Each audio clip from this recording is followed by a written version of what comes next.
Welcome to our channel. నేను మీ లక్ష్మణ్. ప్రస్తుతం అంతా పట్టినారు ప్రముఖ రియల్ ఎస్టేట్ ఎక్స్పర్ట్ కృష్ణకుమారి గారు. మేడం నమస్తే. నమస్తే. ఏంటి హైదరాబాద్ మార్కెట్ని డామినేట్ చేయబోతుందా అమరావతి? అంటే అసలు ఏ మార్కెట్ ఎఫెక్ట్ ఏ మార్కెట్ మీద ఉండదండి. ఫస్ట్ అర్థం చేసుకోవాల్సింది ఎవరైనా. కాకపోతే ఎంత అవునన్నా కాదన్నా హైదరాబాద్ మార్కెట్ని అమరావతి మార్కెట్ బీట్ చేస్తుంది అంటే మటుకు నేను ఒప్పుకోను. ఓకే. ఎందుకంటే హైదరాబాద్ మార్కెట్లో బయ్యర్స్ వేరు, ఇక్కడున్న ఇన్ఫ్రాస్ట్రక్చర్ వేరు, ఇక్కడున్న కాస్ట్ ఆఫ్ కన్స్ట్రక్షన్ వేరు, అలాగే ఇక్కడున్న ల్యాండ్ అవైలబిలిటీ వేరు, అలాగే ఇక్కడొచ్చిన కంపెనీలు వేరు. ఇప్పుడు మైక్రోసాఫ్ట్ ఉంది, ప్రపంచం మొత్తం మీద రెండు చోట్ల ఉన్నాయి. ఇంకా ఏమన్నా కొత్తగా ఈ మధ్య పెట్టారేమో తెలియదు. అమెరికాలోనూ రెండో క్యాంపస్ మన హైదరాబాద్. అది పెట్టడమే కాకుండా వాళ్ళు వరల్డ్లో రికార్డ్ కన్స్ట్రక్షన్ అన్ని ఎస్ఎఫ్టీలు అంత తక్కువ కాలంలో కట్టింది, అంత నాణ్యతతో కట్టింది. అంటే ఇదంతా ఎందుకు మాట్లాడుకుంటున్నాము అంటే హైదరాబాద్ మీద ఎంతమంది చూపు ఉంటుంది, ఎంతమంది ఇక్కడ డబ్బు సంపాదించాలనుకుంటారు. నార్త్ వాళ్ళు కావచ్చు, లేదంటే Bombay market, main Bombay Gujarat market Hyderabad మీద చాలా ఒక రకమైన లాబీ నడుస్తుంటుంది ఎప్పుడు. అలాగే ఇంతకుముందు ఏంటి అంటే ఇంత ప్రపంచీకరణ లేని రోజుల్లో ఎవరికి వాళ్ళు హైదరాబాద్లో ఉద్యోగం వచ్చినా సరే ఉద్యోగం చేసుకుని ఇంటికి వెళ్ళిపోవాలి, మళ్ళీ వాళ్ళ ఊరు వెళ్ళిపోవాలి అనుకునేవాళ్ళు, ఊరిలో ఇల్లు కట్టుకునేవాళ్ళు. ఇప్పుడు ఏం చేస్తున్నారు, నార్త్ వాళ్ళు ఎవ్వరూ వెళ్ళడానికి ఇష్టపడట్లా. ఎందుకు? ఢిల్లీ విపరీతమైన పొల్యూషను. ఈ ఢిల్లీ చుట్టూ ఉన్న 4-5 రాష్ట్రాల వాళ్ళు ఢిల్లీ వచ్చి చదువుకుంటారు. వాళ్ళు ఏకాఏకిన హైదరాబాదులో ఉద్యోగం వచ్చిందనుకోండి, మళ్ళీ వెనక్కి వెళ్ళరు, ఢిల్లీకి వెళ్ళరు, వాళ్ళ సొంత ఊరికి వెళ్ళరు. ఎందుకంటే హైదరాబాద్లో అంత ఇది ఒక కాస్మోపాలిటన్ సిటీ. ఇప్పుడు ఎఫర్ట్ చేయగలిగిన కాస్మోపాలిటన్ సిటీ. ఇప్పుడు ఇక్కడ ఒక 1,00,000-1,50,000 డబ్బులు ఉన్నాయి అనుకోండి, హైదరాబాద్లో మంచిగా పిల్లల్ని చదివించుకోవచ్చు, మంచి ఇంట్లో ఉండొచ్చు, మంచి తిండి తినొచ్చు. ఈ 3 గనక బాంబేలో కావాలి అంటే ఇక్కడ ఒక 2 లక్షల్లో సరిపోయేది బాంబేలో 5 లక్షలు కావాలి, సేమ్ కాస్ట్ ఆఫ్ లివింగ్. ఢిల్లీలో అనుకోండి ఇంకొంచెం తక్కువే ఉంటుంది తప్పితే బాంబే కంటే ఎక్కువైతే ఉండదు. కానీ మరి బాంబే కన్నా హైదరాబాదు ఏ రకంగా చూసినా సురక్షితం. అట్మాస్ఫియర్ బాగుంటుంది, హ్యూమిడిటీ ఉండదు, మనకి సీ లేదు కాబట్టి. అలాగే టెంపరేచర్ కూడా అంటే ఒక కంఫర్టబుల్గానే ఉంటుంది. 1-2 నెలలు ఇబ్బంది పెడుతుంది తప్పితే, మే నెల ఒక్కటి ఇబ్బంది పెడుతుంది తప్పితే మనుషుల్ని ఇంక మిగతా కాలంలో ఇబ్బంది పెట్టని వాతావరణం. అలాగే ఇది దొరుకుతుంది ఇది దొరకదు అనే ఒక భయం లేదు. పైగా అమెజాన్ దగ్గర నుంచి అన్ని కంపెనీలు డేటా సెంటర్లు మొత్తం హైదరాబాద్లో పెట్టారు. మరి ఇలాంటప్పుడు ఇది ఎంత విస్తరిస్తుంది అంటే మీరు నేను ఊహించినంతగా విస్తరిస్తుంది హైదరాబాద్. ఇంత మార్కెట్టు, ఇంత డెవలప్మెంటు అమరావతిలో రావాలి అంటే గనక అట్లీస్ట్ 20 ఏళ్ళు పడుతుంది. అంటే ఈ రేట్లు మనం అమరావతిలో చూడాలి అంటే ఎక్కడన్నా ఒక చోట ఒక పర్టికులర్ ప్లేస్లో ఫ్యాన్సీ రేట్ ఉంటే ఉండొచ్చు. ఇప్పుడు విజయవాడ ఉంది, బెంజ్ సర్కిల్లో ఫ్యాన్సీ రేట్ ఉంటుంది విజయవాడ మొత్తంలో, ఇంకెక్కడా ఉండదు ఫ్యాన్సీ రేట్. అక్కడ బందర్ రోడ్డు మరీ ముఖ్యంగా, మరి ఏలూరు రోడ్డుకి ఉండదు. అంటే అది ఒక రకమైన ప్రైడ్ లాగా ఫీల్ అవుతారు. బందర్ రోడ్లో ప్రాపర్టీ ఉంటే ఒక స్టేటస్, గొప్పగా ఫీల్ అవుతారు. ఇప్పుడు హైదరాబాద్లో ఉంది, జూబ్లీ హిల్స్లో ఇల్లుంటే ఇంకా అంతకంటే ఏమీ లేదు అన్న, చాలు జీవితం అన్నట్లు ఉంటుంది. అయితే మనం ఇలా కంపేర్ చేసుకుంటే కనుక ఎంత మాట్లాడుకున్నా హైదరాబాద్ను బీట్ చేస్తా అనేది అది కొంచెం కాసేపు పక్కన పెడితే, ఇవాళ అమరావతిలో ఇన్వెస్ట్మెంట్ చేసుకునే వాళ్ళకి ఉండే అనుకూల అంశాలు ఏంటి అని కనుక మనం ఆలోచించుకుంటే, ఇప్పుడు ఎంత మాట్లాడుకున్నా భూమి లభ్యత తక్కువ అక్కడ అమరావతిలో. ఇప్పుడు దేనన్నా సైంటిస్టులు కావచ్చు కృత్రిమ బంగారాన్నైనా సంపాదిస్తున్నారు, కానీ కృత్రిమ భూమిని అయితే సంపాదించలేరు. ఉన్నదే ఉంటుంది, దీన్నే అందరం పంచుకోవాలి. మీరు పంచుకున్నా, నేను పంచుకున్నా, 6 అడుగులు పంచుకున్నా, 6 అంతస్తులు పంచుకున్నా, ఉన్న భూమినే పంచుకోవాలి. ఇప్పుడు చంద్రబాబు నాయుడు విజన్ ప్రకారం విజన్ 2047 అని ఆయన విజన్ పెట్టారు, ఒక ప్లానింగ్ పెట్టుకున్నారు. ఇక్కడ హైదరాబాద్లో ఆయన పెట్టిన విజన్ 2020 100% సక్సెస్ అయింది. ఆ విజన్ 2020 కనుక హైదరాబాద్లో లేకపోయి ఉంటే కనుక ఇవాళ మనము కోకాపేట వరకు వెళ్ళి అక్కడ 100 కోట్లకి ఎకరం అమ్మడానికి ఆస్కారమే ఉండేది కాదు. ఎందుకంటే ఒకప్పుడు ఎప్పుడో ఎక్కడ మైత్రివనం దగ్గర ఒక 3 బెడ్రూమ్ అపార్ట్మెంట్ 3 బెడ్రూము స్పేస్ అంటే ఒక 2000 ఎస్ఎఫ్టీ ఉన్న STP office, software technology park office మాదాపూర్కి వచ్చి సైబర్ టవర్స్ లాంటి పెద్ద ఆఫీసు అయ్యి అక్కడి నుంచి ఇలా పెరిగి పెరిగి పెరిగి పెరిగి ఎక్కడి దాకా వెళ్ళింది. ఒకప్పుడు ఎవ్వరూ గచ్చిబౌలి మెయిన్ రోడ్డు వరకు సాఫ్ట్వేర్ ఇండస్ట్రీ వెళ్తే చాలు అనుకున్నారు. అప్పుడే అంటే 2004కి బిఫోరే మనకు అక్కడ ఫైనాన్షియల్ డిస్ట్రిక్ట్ వచ్చింది. మళ్ళీ ఫైనాన్షియల్ డిస్ట్రిక్ట్తో ఆగింది అది విజన్ 2020 ఉండటం వల్ల కోకాపేట వరకు వెళ్ళింది. సరే ఇప్పుడు అమరావతిలో కనుక మనం దీన్నే కనుక మనం అక్కడ ఇంప్లిమెంట్ చేసుకుంటే కంపారిటివ్ స్టడీ చేస్తే కనుక ఇది పునరావృతం అవుతుంది. 2047 నాటికి డెవలప్మెంట్ వస్తుంది. ఏది ఇప్పుడు వచ్చిన ఒక రాజకీయ అవకాశం ఆంధ్రప్రదేశ్కి, ఆ రాష్ట్రం గురించి ఆ రాష్ట్రం ఒక నమ్మకాన్ని ఒక ఆశని పెట్టుకునే అవకాశం ఈరోజు వచ్చింది ఆంధ్ర ప్రజలకి. చంద్రబాబు నాయుడికి అధికారం రావటం కాదు, లోకేష్ మంత్రి అవ్వటం కాదు, పవన్ కళ్యాణ్ ఉప ముఖ్యమంత్రి అవ్వటం కాదు, వీళ్ళందరికీ ఏదేదో జరిగిపోయింది, వీళ్ళందరూ అందలాలు ఎక్కేశారనేది మాట్లాడుకోవడం శుద్ధ తప్పు. ఇప్పుడు వచ్చింది ఏంటి అంటే ఆంధ్ర ప్రజలు వాళ్ళకి కావాల్సిన ప్రభుత్వాన్ని వాళ్ళు ఎన్నుకున్నారు. ఇది ప్రజల విజయం, నేను పార్టీల విజయంగా అసలు చూడట్లేదు. ఈ ప్రజలకు ఆకాంక్ష ఏంటి? ఈరోజు మాకు రాజధాని కావాలి, మాకు పరిశ్రమలు కావాలి, మాకు ఆదాయం కావాలి, అలాగే మాకు ఉద్యోగాలు కావాలి. మేము వలస వెళ్ళం, ఇష్టమైన వాళ్ళు వెళ్తారు, అది వేరే విషయం. మాకు ఇక్కడ ఉపాధి కావాలి. మా మొహాలన ఏంటది అందరూ అంటున్నట్లు ఫ్రీ బీస్ ఇచ్చేస్తున్నారు అని అందరూ ఏడుస్తున్నారు కదా, మాకు అయ్యేం అక్కర్లా. మీ అందరూ ఏడుపులతోటి వచ్చేవి ఆ పథకాల ద్వారా వచ్చే పెన్షన్లు అవి మాకు ఇవ్వకపోయినా పర్వాలా. మా హక్కు ఏంటి? మాకు పని, మా హక్కు. పని అనేది రైట్ అండి, హక్కు, అది సౌకర్యం కాదు. ఉద్యోగం అడిగే హక్కు ఉంది. అందుకే కదా రాజకీయ పార్టీలు నిరుద్యోగ భృతి ఇస్తామని అబద్ధాలు చెప్తారు. ఎవరో చావరు కానీ చెప్తారు. అంటే వాళ్ళకి హక్కు ఉన్నట్లేగా. చదువుకునే హక్కు ఉంది నాకు, జీవించే హక్కు ఉంది నాకు, ఆరోగ్యం నా హక్కు, ఉద్యోగం నా హక్కు. మా హక్కులు మాకు ఇవ్వండి. ఎవరు అడిగారు మిమ్మల్ని ఇవన్నీ? మాకు ఉద్యోగాలు ఇవ్వటం చేతగాక మా మొహాన్ని ఇట్లా ఎంగిలి మెతుకులు విసురుతున్నారు. మీరు ఎంగిలి మెతుకులు విసిరేటప్పుడు మాకు ఫ్రీబీస్ అని మమ్మల్ని ఏడిపించడం దేనికి? మాకు ఉద్యోగాలు ఇవ్వండి అని అడుగుతున్నారు ప్రజలు. చంద్రబాబు నాయుడు అయితేనే ఆ ఉద్యోగాలు ఇవ్వగలడు, ఉద్యోగ కల్పన చేయగలడు అని చంద్రబాబు నాయుడిని ఎన్నుకున్నారు. అయితే ఈ చంద్రబాబు నాయుడిని ఇప్పుడు ఎన్నుకున్న తర్వాత ఈ అమరావతి ఆయన ఏ రోజైతే నేను గెలిచాను అని అనుకున్నాడో, ప్రభుత్వం ఏర్పడుతుంది అని ఏ క్షణం అయితే అనుకున్నారో, ఛార్జ్ కూడా తీసుకోకముందే అమరావతిలో శుభ్రం చేసే పనులు స్టార్ట్ అయినాయి. ఇప్పుడు మనకేంటంటే ఆయన వచ్చాడు అనగానే ఒక 10 రోజులు రెస్ట్ తీసుకుని, లేదంటే వేరే ఏదైనా దేశం వెళ్ళేసేసి వచ్చి నింపాదిగా చూసుకుందాంలే అన్నట్టుగా లేకుండా, అంటే ఆయన ఆలోచన ఏంటంటే నమ్మకం కలిగించాలి నా ప్రజలకి. నా మీద ఏ నమ్మకం పెట్టుకుని వాళ్ళు ఓట్లేశారు, ఆ నమ్మకాన్ని నేను వమ్ము చేయకూడదు అని చెప్పి ఇమ్మీడియట్గా ఆయన డ్యూటీలోకి దిగిపోయాడు. డ్యూటీలోకి దిగిపోయి అది చూస్తేనే జనాలకు ఒక నమ్మకం వచ్చేసింది, ఒక ఆశ వచ్చింది. ఒక ఆశతోటే గెలిపించుకున్నారు. అమ్మయ్య మనం చేసిన పని మంచి పని అని వాళ్ళు ఒక నమ్మకంతో ఉన్నారు. దానికి గుర్తుగా మీరు చూడండి, ఆయన ఛార్జ్ తీసుకుంటానికి అమరావతికి వస్తూ ఉంటే రోడ్లన్నీ పూలతోటి అసలు దారి లేదు, పూల మీదుగా వాహనాలు వెళ్ళి, మళ్ళీ అక్కడ అందరూ ఇది చూశారు.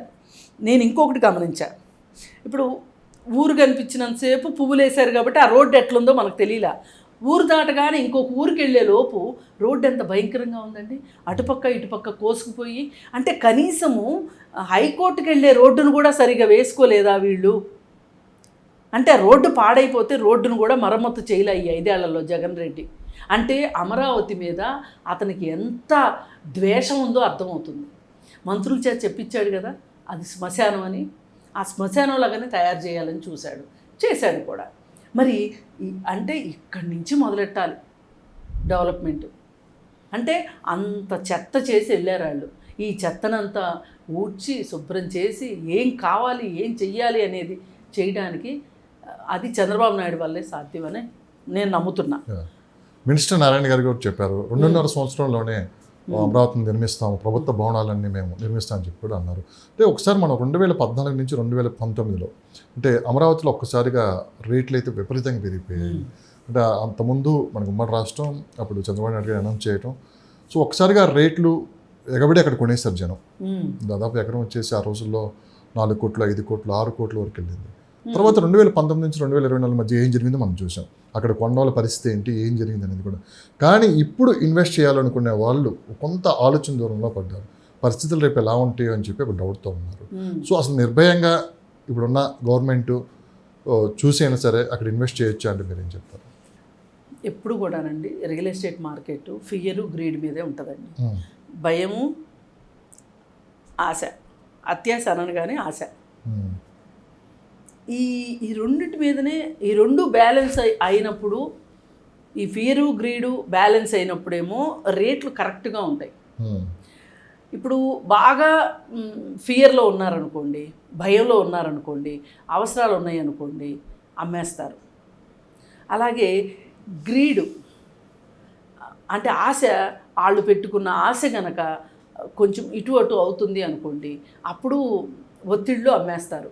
షేర్ మార్కెట్కి రియల్ ఎస్టేట్ మార్కెట్కి తేడా లేకుండా చేసేశారు అత్యాశపరులైన కొంతమంది వ్యాపారస్తులు.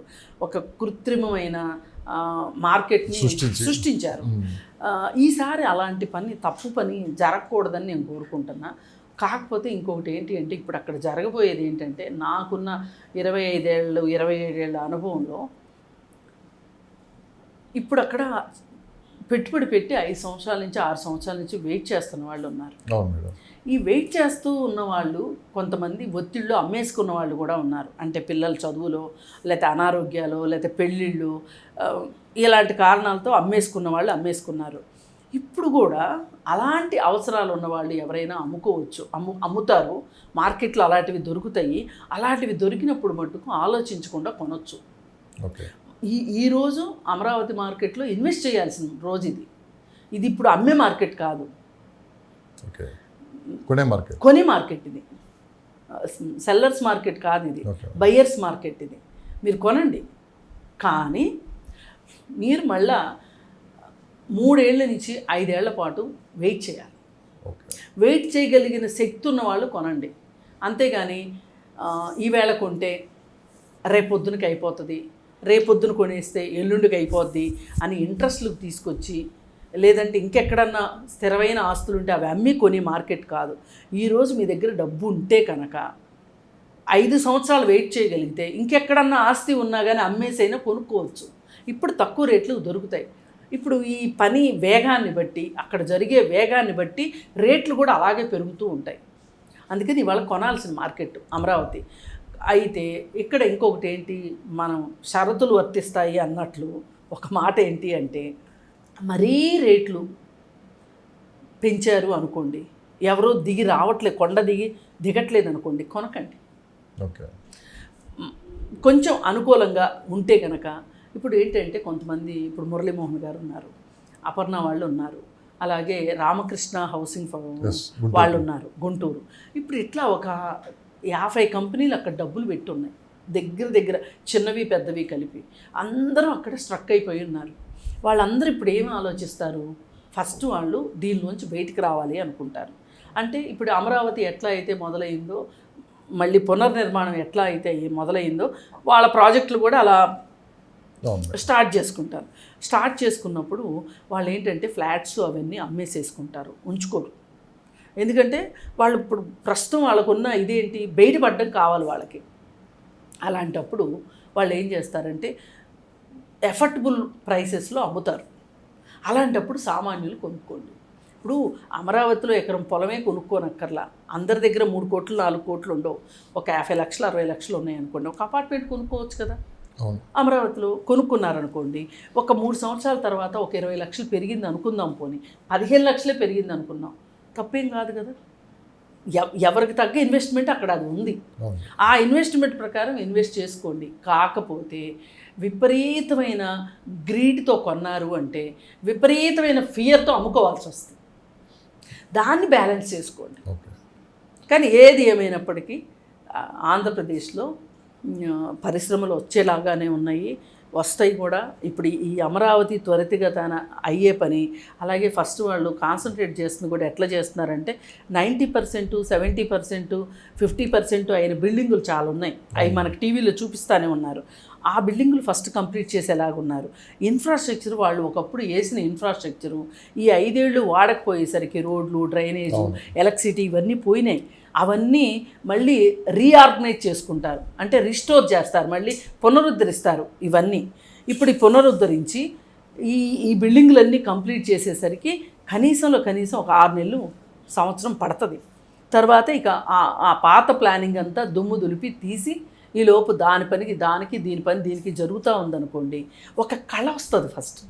ఒకవేళ అమరావతిలో ఇన్వెస్ట్ చేయాలనుకుంటే ఆ చుట్టుపక్కల లొకేషన్స్, బెస్ట్ లొకేషన్స్ ఎక్కడ ఉన్నాయి మేడం? అంటే అక్కడ కనుక కొంటే ఫ్యూచర్ అని మీరు అన్నట్లు 5-10 సంవత్సరాలలో, సో ఆ లొకేషన్స్ ఇటు మనకి హైదరాబాద్లో బెంగళూరు హైవే, ముంబై హైవే, ఇటు మనం చెప్పుకుంటాం విజయవాడ హైవే అని చెప్పి పూర్తిగా ఎంత డెవలప్ అయిందో మనం చూసాం. ఒకవేళ అమరావతి దాటి ఇన్వెస్ట్ చేయాలంటేనండి పొలాలు కొనొచ్చు. పొలాలు ఒక 10 ఎకరాలు. ఎన్ని కిలోమీటర్ల పరిధిలో వెళ్ళొచ్చు? మీరు ఎన్ని కిలోమీటర్లైనా వెళ్ళండి. అసలు పొలానికి, ఇళ్ల స్థలాలకి, పొలాల మార్కెట్కి చాలా డిఫరెన్స్ ఉంటుంది. ఇప్పుడు ఇళ్ల స్థలాల మార్కెట్ ఫాస్ట్గా వచ్చినట్టు మనకు కనిపిస్తుంది. పొలాల మార్కెట్ తెలియకుండా చాప కింద నీరులా పెరుగుతూ ఉంటుంది. ఎందుకు పెరుగుతుంది అంటే, ఇప్పుడు రాజధాని ఉంది, రాజధానిలో ఇప్పటికీ అమ్ముకోని వాళ్ళు ఉన్నారు. 1 ఎకరం పొలం ఇస్తే కనుక 1200 గజాల స్థలము ఇస్తాను అని చెప్పి రిజిస్ట్రేషన్స్ కూడా అయిపోయినాయి. చంద్రబాబు నాయుడు గారు చేసేశారు, రిజిస్ట్రేషన్స్ కూడా అయిపోయినాయి. రేపు పొద్దున ఈ అమరావతి డెవలప్ అయిన తర్వాత ఆ రైతులు ఏం చేస్తారు? అందరికీ అక్కడ వ్యాపారాలు చేసుకునే ఉద్దేశాలు ఉండవు, చేయలేరు కదా. వాళ్ళు అప్పుడు ఏం చేస్తారు అంటే, ఈ 1200 గజాల స్థలాన్ని అమ్మేశారనుకోండి, వాళ్ళ దగ్గర సుమారైన డబ్బులు వస్తాయి. అయినప్పుడు వాళ్ళు ఏం చేస్తారు? ఆ డబ్బులుగా పెట్టి కూర్చోరు కదా. ఆ డబ్బులు తీసుకెళ్ళి ఇంకో 20 కిలోమీటర్లో, 30 కిలోమీటర్లో, 50 కిలోమీటర్ల అవతలో కొంతమందికి వ్యవసాయం చేయటం ఒక ప్యాషన్, ఒక ఇంట్రెస్ట్ ఉంటుంది. ఆ ఇంట్రెస్ట్ ఉన్న వాళ్ళు ఏం చేస్తారు అంటే, ఒక 50 కిలోమీటర్లో, 100 కిలోమీటర్లో వెళ్ళి పొలం కొంటారు. ఇప్పుడు మీకు నేను ఇదే ఎగ్జాంపుల్ మీకు చెప్తాను. మణికొండలో పొలాలు అమ్ముకున్న వాళ్ళు, పప్పాలగూడలో పొలాలు అమ్ముకున్న వాళ్ళు ఏం చేశారనుకుంటున్నారు? చాలామంది చాలా జోక్గా భూ కైలాస్ వచ్చింది, డబ్బులన్నీ అవజేసుకున్నారు అని అనుకుంటారు. కానీ అలా అవజేసుకున్న వాళ్ళు కొంతమంది అయితే, చాలామంది తెలివిగా ఏం చేశారు తెలుసా అండి? అప్పట్లో శంకరపల్లిలో 2 లక్షల ఎకరం, 2 లక్షలు, ఇవాళ 6 కోట్లు, 5 కోట్లు, 4 కోట్లు శంకరపల్లిలో. చేవేళ్లలో అప్పుడు 50,000, 60,000 ఎకరం చేవేళ్లలో. ఇది మణికొండలో 5 లక్షలకి, 6 లక్షలకి ఎకరం ఉన్న రోజుల్లో అక్కడ 50,000 ఎకరం. అయితే ఏం చేశారు? ఇక్కడ పొలం అమ్ముకున్న వాళ్ళు అప్పుడు ఏదన్నా బాగా ఎమర్జెన్సీగా పెళ్ళిళ్ళు ఇట్లాంటివి ఏమన్నా చేయగా అటు చేవేళ్లలో వెళ్ళి పొలం కొన్నారు. చేవేళ్లలో వెళ్ళి పొలం కొంటే ఇప్పుడు వాళ్ళకి ఆస్తి పెరిగిందా, తగ్గిందా? పెరిగింది. ఇప్పుడు రేపు అమరావతి రైతులు కూడా ఏం చేస్తారు? వెళ్ళి కొంచెం దూరం వెళ్ళి పొలాలు కొనుక్కుంటారు. ఆ పొలాలు కొనుక్కోవటానికి ఇప్పుడు కూడా కొనుక్కోవచ్చుగా మరి వాళ్ళు వెళ్ళి, కానీ ఇప్పుడు వాళ్ళ దగ్గర డబ్బులు లేవు. ఇప్పుడు గత 5 సంవత్సరాల్లో గనక చంద్రబాబు నాయుడు వేసిన రూట్ మ్యాప్ ప్రకారం గనక జగన్మోహన్ రెడ్డి కూడా డెవలప్ చేసి ఉంటే ఈ పాటికి ఆ పరిస్థితి వచ్చేది. వస్తే అప్పుడు వాళ్ళు ఏం చేసేవాళ్ళు? రైతులు ఇన్ని రకాలుగా మోసపోయారు అక్కడ. ఇప్పుడు అక్కడ అమరావతి డెవలప్ అవ్వలేదు, మనకి రాజధాని లేదు అనేది ఒక్కటే కాదు, చాలా సంపద ఆగిపోయింది అక్కడ. సృష్టించబడాల్సిన సంపద ఆగిపోయింది. ఇప్పుడు వీళ్ళు ఏం చేస్తారు? ఈ 1200 గజాల స్థలం అమ్ముకున్నారనుకోండి, వాళ్ళకు 2 కోట్లు వచ్చిందనుకోండి, ఎకరం 10-12 లక్షల రేట్లో ఒక 50 కిలోమీటర్ల దూరంలో పొలం వచ్చిందనుకోండి, దొరికిందనుకోండి, పొలం కొనుక్కుంటారు కదా వీళ్ళు. ఇప్పుడు ఎవరైనా డబ్బులు ఉన్నవాళ్ళు 5 లక్షలకి, 6 లక్షలకి ఎక్కడన్నా ఒక పొలం దొరికితే కనుక, ఇప్పుడు అమరావతిలో ఇన్వెస్ట్ చేయాలనుకున్న వాళ్ళు అమరావతిలో ఇన్వెస్ట్ చేయలేని పరిస్థితిలో వాళ్ళకి అందుబాటులో లేదనుకున్నప్పుడు వాళ్ళు ఒక 50 కిలోమీటర్లు, అంటే ఇప్పుడు వినుకొండ లాంటి ప్రాంతాలు ఉన్నాయి, వినుకొండ లాంటి ప్రాంతాల్లో చాలా ల్యాండ్స్ ఉన్నాయి. ఆ ల్యాండ్స్ కొనుక్కోవచ్చు. అక్కడ కొనుక్కుంటే అప్పుడు ఏమవుతుంది? ఒక 4-3 ఏళ్ల తర్వాత ఇక్కడ ఈ అమరావతిలో అమ్మిన రైతులు ఎవరైతే ఉంటారో వాళ్ళకి ఇచ్చిన 1200 గజాలు అమ్ముకున్న వాళ్ళు అటు వెళ్ళి ఇన్వెస్ట్ చేస్తారు. లేదు అనుకుంటే ఇంకా కొంచెం ముందుకెళ్ళి, లేదు ఇప్పుడు తిరువూరు, విస్సన్నపేట, కృష్ణా జిల్లాలో అక్కడ పొలాలు చౌకగా దొరుకుతాయి. రేట్లు అక్కడ తిరువూరు, నూజివీడు 15 లక్షల్లో దొరుకుతాయండి. 15 లక్షలు. 15 లక్షల్లో కూడా దొరుకుతాయి, 5-6 లక్షల్లో కూడా దొరికే ఉంటాయి. ఓకే. అంటే కొంచెం నీటి వస్తే అది తక్కువగా ఉంటుంది, అలాంటివి కొనుక్కోవచ్చు. మెట్ట పొలాలు దొరుకుతాయి మనకి, మాగాణి దొరకదు కానీ మెట్ట పొలాలు దొరుకుతాయి. మెట్ట పొలాలు దొరికినప్పుడు చాలామంది చేసేది ఏంటంటే కంది అట్లాంటి పంటలు వేసుకుంటారు. అవును, కంది మెట్టలో పండుతాయి కందులు, పెసలు వేసుకుంటారు, మినువులు వేసుకునే వాళ్ళు ఉన్నారు, ఇలా వేసుకుంటారు. పంటలు వేసుకునే వాళ్ళు, లేదంటే మామిడి తోటలు పెట్టుకునే వాళ్ళు ఉన్నారు. ఇప్పుడు కొత్తగా సీతాఫలం తోటలు వచ్చినాయి. ఆయిల్ అంటే మీరు అనేది అమరావతిలో కన్నా అమరావతి చుట్టుపక్కల కింద పొలాలు కనుక్కుంటే భవిష్యత్తు ఇప్పుడు పొలాలు డబ్బులు ఉన్న వాళ్ళు మరో కోకాపేట, మరొక బెంగళూరు హైవే, మరో ముంబై హైవే లాగా ఇది విస్తరించే అవకాశం విస్తరిస్తుంది ఖచ్చితంగా. సో ఇప్పుడు అమరావతిలో ఇళ్ల స్థలం దొరకలేదు అనుకోండి, ఎవరికైనా అందరికీ దొరకాలని లేదు కదా, దొరకలేదు అనుకోండి, అప్పుడు వాళ్ళు ఏం చేస్తారు? ఇప్పుడు హైదరాబాద్లో ఉన్న వాళ్ళు శంకరపల్లిలో ప్లాట్ ఎందుకు కొనుక్కుంటున్నారు? ఫ్యూచర్ ఇన్వెస్ట్మెంట్ కోసమే కదా. ఇప్పుడు వినుకొండ అటు సైడు ఏమైనా లేఅవుట్స్ ఉన్నాయి అనుకోండి, లేఅవుట్లో ప్లాట్లు కొనుక్కున్నారనుకోండి, ఇప్పుడు కొనుక్కున్నారనుకోండి ఎవరైనా, వినుకొండలో చాలా తక్కువకి లేఅవుట్లో ప్లాట్లు దొరుకుతున్నాయి. ఇప్పుడు కొనుక్కుంటే రేపొద్దున ఈ అమరావతి రైతులు వాళ్ళ స్థలాలు అమ్ముకునే పరిస్థితి వచ్చినప్పుడు, మంచి రేటు వస్తే ఇక్కడ వీళ్ళు ఇంకెక్కడ ఇన్వెస్ట్ చేయాలి? ఇంకా హైదరాబాద్లో మట్టుకు ఇన్వెస్ట్ చేయరు, ఆంధ్రా నుంచి వచ్చి. ఇదైతే ఇంకా రూల్ అవుట్, అక్కడ వాళ్ళు అక్కడే పెట్టుకుంటారు.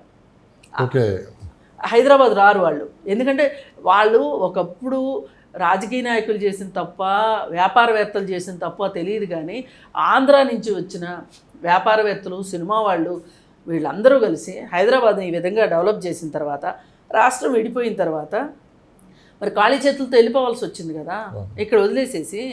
మరి మళ్ళీ ఇంకొకసారి అలాంటి పరిస్థితి వస్తే ఎట్లా? అందుకని చెప్పి నేనైతే అనుకోను. ఆంధ్రా నుంచి వచ్చేవాళ్ళు ఈసారి ఇంకా అక్కడే.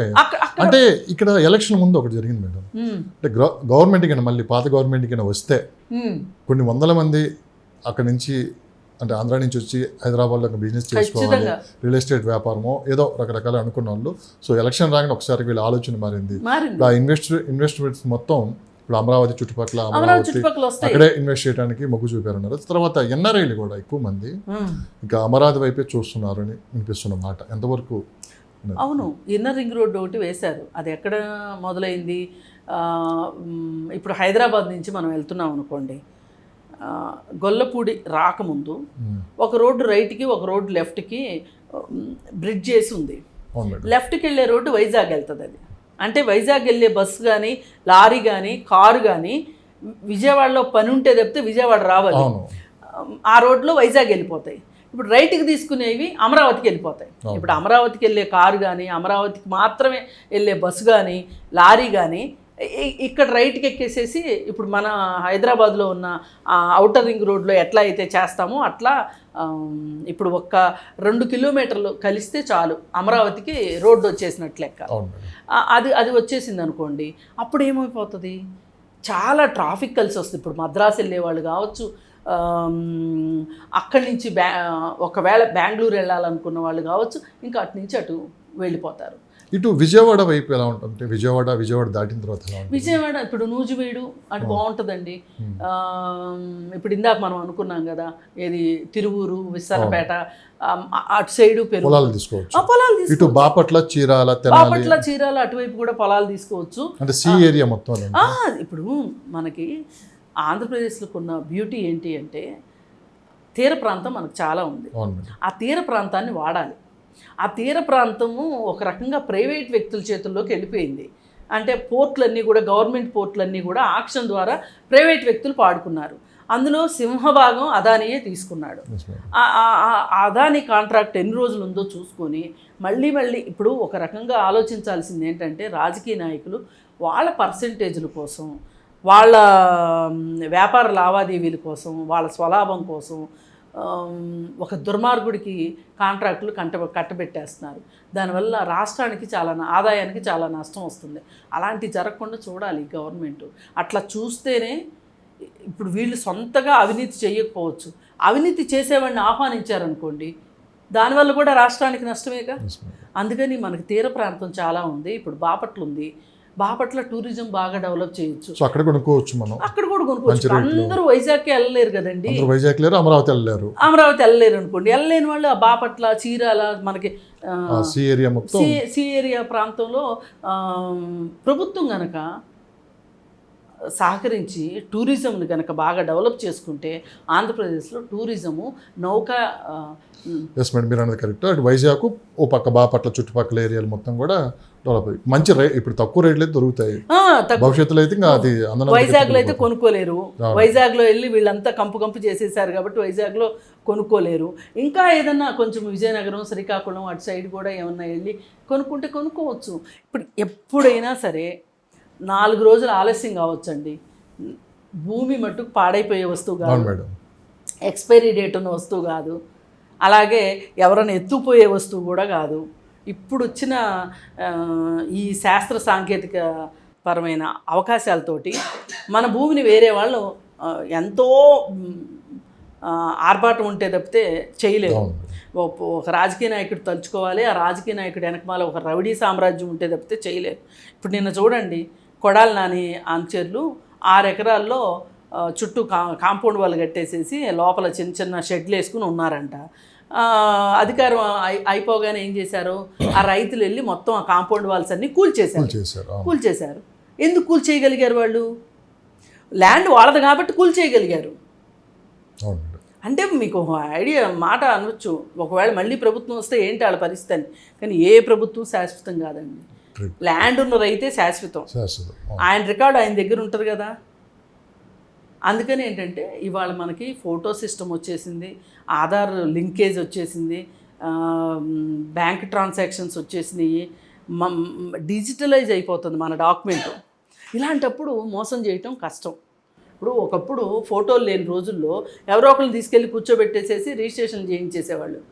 ఫోటోలు లేనప్పుడు డాక్యుమెంట్లు పట్టుకుని వచ్చి ఇప్పుడు అందులో ఉన్న మనిషి ఈ మనిషి అని చెప్పి ఫోటో పెట్టేసేసి రిజిస్ట్రేషన్ చేస్తున్నారు. ఇప్పుడైతే అలాంటి అవకాశాలు అయితే తక్కువ కదా.